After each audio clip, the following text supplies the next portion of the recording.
સમયના સૌથી મોટા અને સનસનાટીભર્યા સમાચાર બનાસકાંઠાના દિયોદરથી જ સામે આવી રહ્યા છે। દિયોદરના કુવાણા ગામે થયેલા ચકચારી મર્ડર કેસનો વાવથરાદ પોલીસે ગણતરીના કલાકોમાં જ પર્દાફાશ કરી દીધો છે। ખૂન કા બદલા ખૂન, જી હા, વર્ષ 2025માં થયેલી હત્યાનો બદલો લેવા માટે ફિલ્મી ઢબે આ સમગ્ર હત્યાકાંડને અંજામ આપવામાં આવ્યો હતો। થરાદ કોર્ટમાંથી રેકી કરી આરોપીઓએ શામળાભાઈ ભીલનો પીછો કર્યો। પાનપાલર નજીક સ્કોર્પિયો અને ઇનોવા ગાડીઓમાં હથિયારો સાથે ઘસી આવી પિસ્ટલમાંથી 2 રાઉન્ડ ફાયરિંગ કર્યું તેમજ ધારિયા જેવા તીક્ષ્ણ હથિયારોથી કરપીણ હત્યા નિપજાવી, પરંતુ કાયદાના લાંબા હાથથી આરોપીઓ બચી શક્યા નથી। ટેકનોલોજી અને નિત્રમ સીસીટીવી કેમેરાની મદદથી એલસીબી, એસઓજી અને સ્થાનિક પોલીસની 10થી વધુ ટીમોએ ઓપરેશન પાર પાડી મુખ્ય આરોપી કિરણ ગોહિલ સહિત 5 આરોપીઓને હથિયારો અને ગાડીઓ સાથે બુકણા ગામેથી ઝડપી લીધા છે।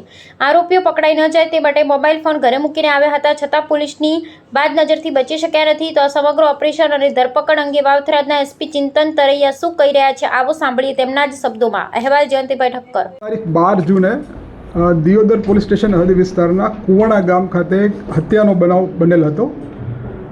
આ હત્યાના બનાવને વાવથરાદ જિલ્લા પોલીસ દ્વારા શરૂઆતથી જ ખૂબ ગંભીરતાથી લઈ અને તાત્કાલિક કાર્યવાહી કરેલ હતી। તમામ ટીમો, સ્થાનિક પોલીસ અને ઉચ્ચ અધિકારીઓએ બનાવ સ્થળની વિઝિટ કરી બનાવની પ્રાથમિક વિગત અનુસંધાને તપાસ હાથ ધરી હતી।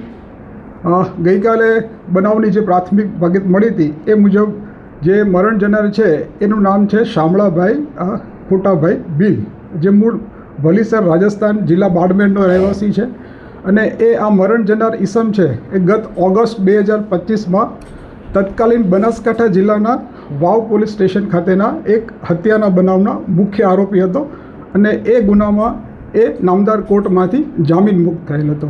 આ ઈસમની હત્યામાં જે પ્રાથમિક સીસીટીવી ફૂટેજ આધારે જે માહિતી મળી હતી એ માહિતી મુજબ ગુનામાં સંડોવાયેલા મુખ્ય 3 આરોપીઓ કે જે સીસીટીવી ફૂટેજમાં પણ જોઈ શકાય છે એ ત્રણેય આરોપીઓમાં કિરણભાઈ સુજાજી ગોહિલ, બીજા છે શિવાજી પબાજી ગોહિલ અને મહેશભાઈ રામસિંહભાઈ ગોહિલ। આ મુખ્ય 3 આરોપીઓ ઉપરાંત ગુનાને અંજામ આપવા માટે મદદરૂપ થનારા બીજા 2 અન્ય આરોપી મળી કુલ 5 આરોપીઓની ગુનાના કામે વપરાયેલા બંને વાહનો સાથે જિલ્લા પોલીસ દ્વારા રાઉન્ડ અપ કરવામાં આવેલા છે અને તપાસ કરનાર અધિકારી દ્વારા આ તમામ આરોપીઓની પૂછપરછ કરી અને પુરાવા આધારે અટક કરી આગળની કાયદેસર કાર્યવાહી કરવામાં આવનાર છે। સાહેબ, હત્યા પાછળનું કારણ શું હતું અને કેટલા આરોપીઓ કેટલા સમયથી રેકી કરી રહ્યા હતા?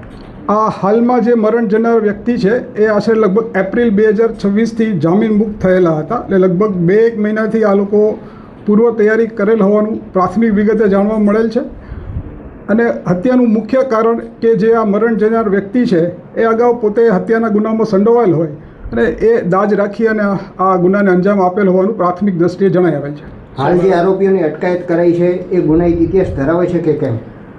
હાલના જે 5 આરોપીઓ છે એ પૈકી માત્ર એક જે કિરણ સુજાજી ગોહિલ છે એના વિરુદ્ધ એક 324 આઈપીસી 324 મુજબનો વર્ષ 2022માં ગુનો નોંધાયેલ છે। અન્યથા પકડાયેલા કોઈપણ આરોપીઓનો ગુનાહિત ઇતિહાસ અત્યારની સ્થિતિએ નથી। ભેદ ઉકેલવા માટે કેટલી ટીમો બનાવવામાં આવી છે? મેં આપને કીધું એમ શરૂઆતથી જ વાવથરાદ જિલ્લા પોલીસ દ્વારા જે બનાવની ગંભીરતા આધારે મુખ્ય 2 પ્રકારની ટીમો કે જેમાં એક ટેકનિકલ સર્વેલન્સ, એમાં અમારો જિલ્લાનું જે વિશ્વાસ સીસીટીવી કેમેરા નેટવર્ક છે એમાં નેત્રમ, જિલ્લા નેત્રમની ટીમ અને ત્રિનેત્રની જે ગાંધીનગર સ્ટેટ કમાન્ડ અને કંટ્રોલની ત્રિનેત્રની ટીમ ઉપર ટેકનિકલ સર્વેલન્સ રાખવા માટે એક ટેકનિકલ ટીમો ઉપરાંત આ ટેકનિકલ સર્વેલન્સના આધારે કામ કરવા માટે ફિલ્ડની અલગ 10 ટીમો મળી અને કુલ 13 ટીમો સાથે આ કામગીરી કરવામાં આવેલી છે। કેટલા રાઉન્ડ ફાયરિંગ કરવામાં આવ્યું હતું અને જે રિવોલ્વર વપરાણી છે એ લાયસન્સ ધરાવતા હતા કે પછી ક્યાંથી લાવવામાં આવ્યું? જે સીસીટીવી ફૂટેજમાં જોઈ શકાય છે કે એક કન્ટ્રી મેડ પિસ્તલ જેવું વેપન વપરાયેલ હોવાની શક્યતા છે। FSL દ્વારા જે બનાવ સ્થળનું પંચનામું કરવામાં આવેલું છે એ પંચનામા દરમિયાન પણ જગ્યા પરથી આપણને 2 કાર્ટ્રીજ મળેલા છે, એટલે 2 ફાયરિંગ થયેલ હોવાનું પ્રાથમિક દ્રષ્ટિએ અનુમાન છે। વેપન જે રિકવર કરવામાં આવશે એના આધારે વિગત વધારે મળી શકશે। કાયદો અને વ્યવસ્થા સચવાય એને લઈને આપ શું કહો છો? વાવથરાદ જિલ્લામાં કાયદો વ્યવસ્થા જળવવા માટે પોલીસ વિભાગ દ્વારા તમામ પ્રયત્ન કરવામાં આવી રહ્યા છે। આ પ્રકારની ઘટના એ ખૂબ નિંદનીય છે અને પોલીસ દ્વારા આ ઘટના ભવિષ્યમાં પણ ન બને એના માટે ખૂબ કાયદેસર કાર્યવાહી કરવામાં આવનાર છે।